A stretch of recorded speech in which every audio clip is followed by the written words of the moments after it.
He grabbed her by the wrist. That was the thing. Not the words, not the humiliation, but the physical fact of it. A large man's hand closing around a small woman's wrist and pulling, steering her out of the lobby in front of 43 people as if she were luggage that had ended up in the wrong place.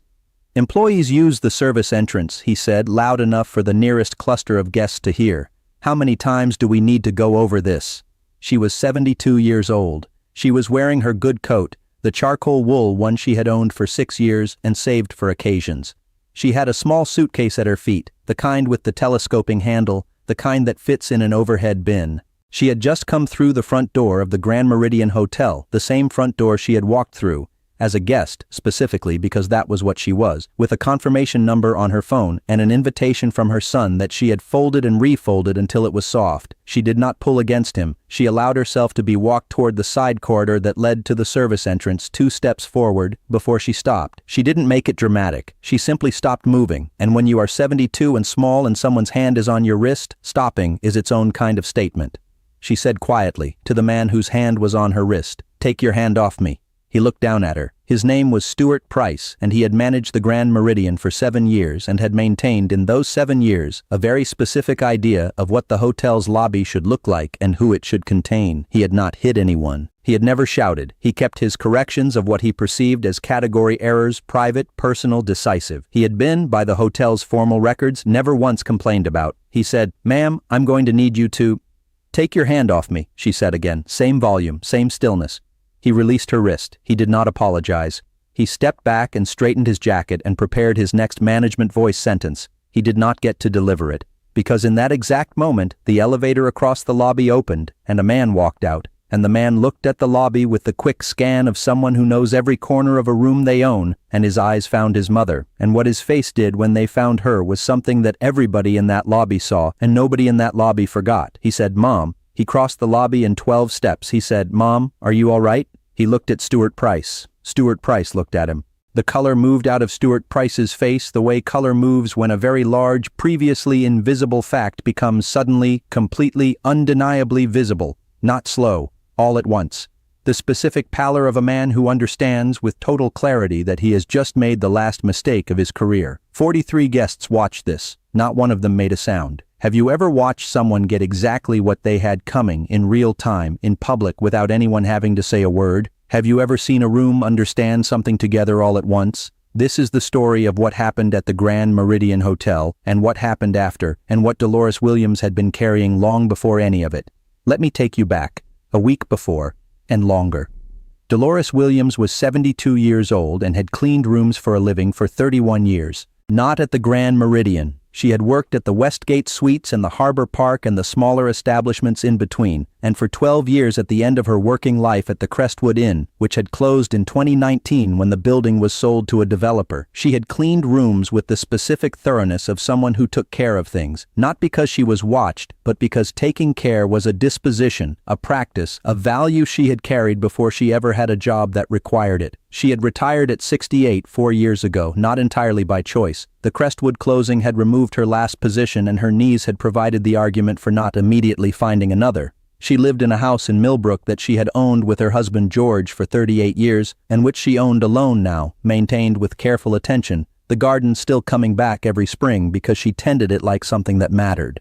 Her son Marcus Williams had bought the Grand Meridian Hotel 4 years ago. He was 44 and had been building his first career in commercial real estate since his 20s. Careful, patient work, the kind that accumulates in ways that are invisible until they are suddenly very visible.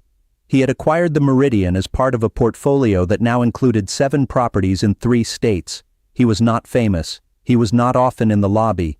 He did not, as a management philosophy, announce himself in his own buildings. He had learned from his mother, who had cleaned rooms for 31 years, what management looked like from the inside of a service door, and he tried to run his properties accordingly. He had invited his mother to stay for a long weekend because she had not visited since the renovation, and because, he told her, he wanted her to see it the way he saw it. As a guest, through the front door, with all the good hotel had to give, she had taken the bus. 4 hours, a connection, the kind of journey that most people with sons who own hotels would have been driven or flown for.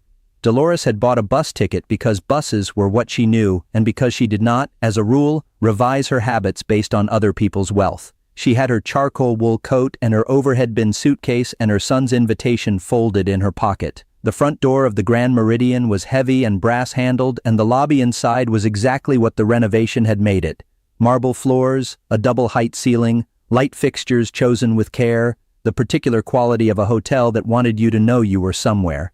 Dolores had walked in and looked at it with the practiced eye of someone who had cleaned the baseboards of enough lobbies to know what real attention looked like. She had thought, he did this right. Then Stuart Price had appeared.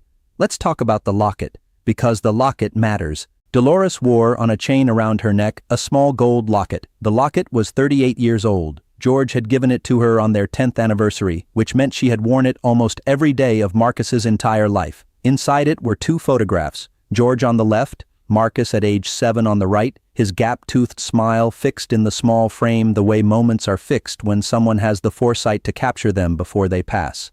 She touched the locket sometimes when she was thinking. Not a deliberate gesture, she didn't reach for it ceremonially. It was more like her hand found it when the rest of her was occupied with something that mattered. She had been touching it in the lobby, standing at the front desk waiting to check in, looking at the ceiling her son had chosen, thinking about George, who had never seen this. Stuart Price had noticed the gesture. He had interpreted it, without looking at the locket, without asking, without any information at all, as the fumbling of someone who did not know what to do with their hands in a lobby like this. He had made his determination, and he had moved toward her. When he grabbed her wrist, the locket swung on its chain. It caught the light briefly, a small gold flash, and then stilled when she stopped moving. She still had her hand on it when Marcus crossed the lobby to her. He looked at her wrist. He said, "Did he touch you?" She said, "I'm fine." He looked at Stuart Price. He said, "I'd like you to step into my office." Stuart Price said, his voice doing the thing that voices do when certainty is trying to maintain itself past the point where it's warranted. "Sir, I was addressing a situation." Marcus said, "My office, please."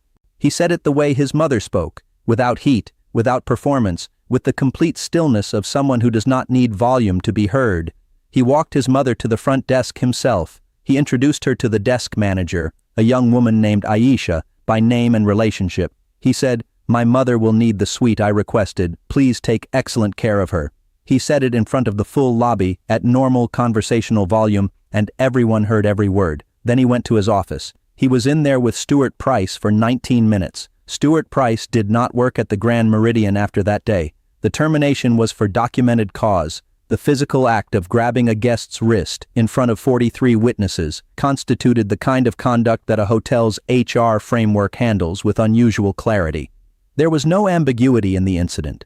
There was no investigation needed in the sense of establishing facts. The facts were the lobby and its 43 witnesses and the security camera footage, which Aisha at the front desk had thought to secure within the hour. What took longer, what required the kind of attention that serious things require, was the review of how this had happened. Not the grab, specifically, but the pattern it emerged from.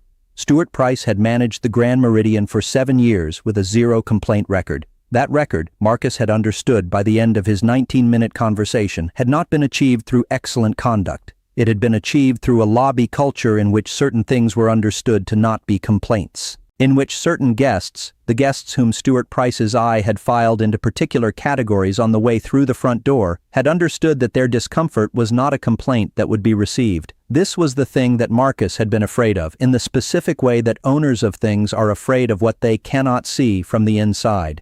He had put policies in place. He had trained his staff. He had believed, the way you believe things when you are not in the building every day, that what he had set up was what was happening. It was not entirely what was happening, it never entirely is. But it is worse when someone knows the pattern and uses the silence to maintain it. The review that followed was internal and then external. Internal first, Marcus went through 7 years of guest records, complaint logs, staff reports, and incident documentation with a specific question: what had not been recorded that should have been? 3 former guests came forward in response to a quietly distributed survey. Their accounts described interactions with Stuart Price that rhymed with what had happened in the lobby. None of them had filed complaints at the time. 2 of them said they had considered it and concluded it would not produce results. One said she had been so embarrassed by what happened that she had simply wanted to leave.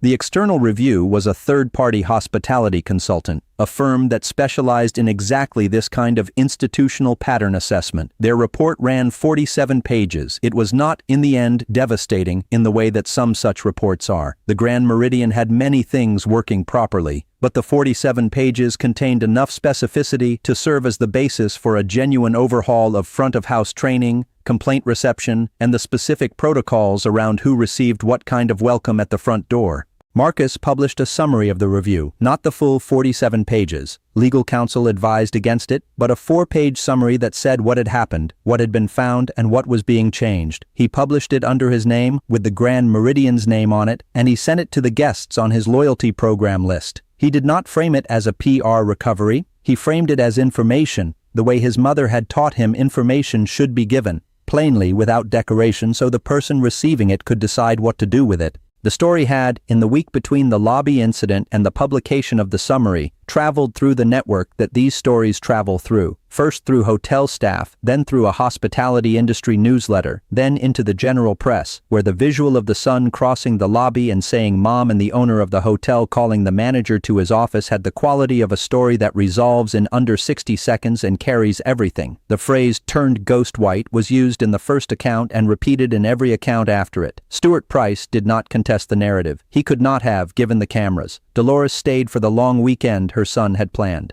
She slept in the suite, which was the nicest room she had been in her adult life, and she felt about it approximately what she had expected to feel, pleased with the craftsmanship, specific in her assessment of what worked and what didn't, moderately embarrassed by the scale. She told Marcus the third-floor corridor needed better grout maintenance. She said the breakfast service was excellent. She said the people at the front desk were kind. On her last morning, she came down early before the breakfast service opened and walked the first-floor hallway by herself. She walked it slowly, the way she had walked 1,000 hallways in 31 years, looking at the baseboards and the corners and the place where the carpet met the wall. She was not inspecting. She was just looking, the way you look at things you know well, the way maintenance becomes a form of love when it is practiced long enough. One of the overnight cleaning staff, a young woman named Iris, found her in the hallway and said with some alarm, "Ma'am, is everything—" Dolores said, "Everything's fine.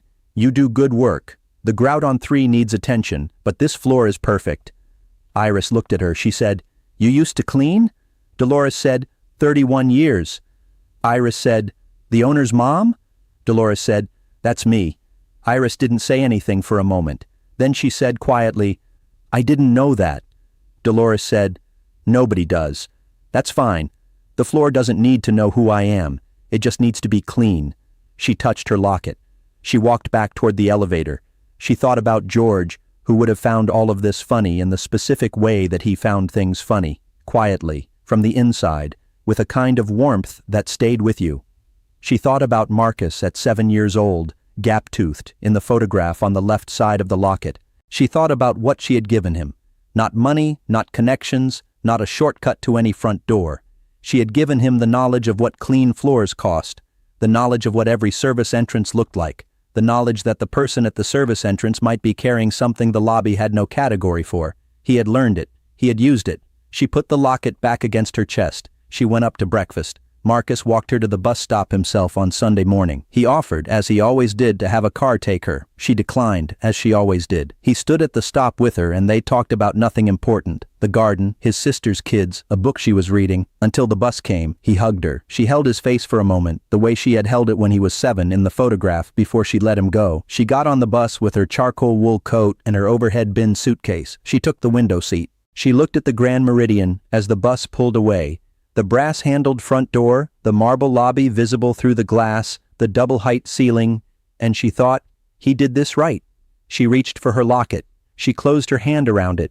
The bus turned the corner and the hotel was gone, and she opened her notebook. She brought a novel on bus trips, and she read all the way home.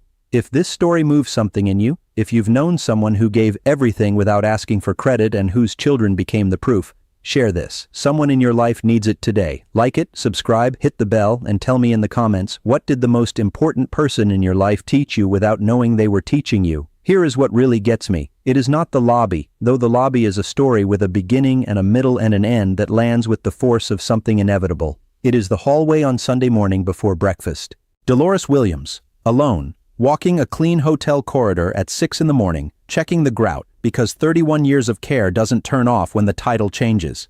She didn't walk that hallway because she was an owner's mother. She walked it because she is someone who takes care of things, because that is who she is, independent of who anyone else is, because the floor doesn't know who you are, it just needs to be clean. Stuart Price grabbed her wrist and saw a maid who had wandered through the wrong door. He saw exactly what he had decided to see. He never thought to ask what she was carrying. He never thought that the locket against her chest contained the face of the man who owned the building he thought he ran. But here is the thing. She would have been the same person without the locket. She would have been the same person if Marcus had been a mechanic, a school teacher, a bus driver. She was not formidable because of what her son had built. She was formidable because of who she was. The son was the evidence, not the source. What did your Dolores teach you? Who walked 1,000 hallways so you could walk through the front door? Leave me their name if you're willing. Leave me what they gave you if you know how to say it. I think about the people who carry things without credit more than almost anything else in these stories. The ones whose knowledge and work and dignity pass forward into the world with someone else's name on them. The ones who taught without curricula, who built without blueprints, who held your face before they let you go. Who is yours?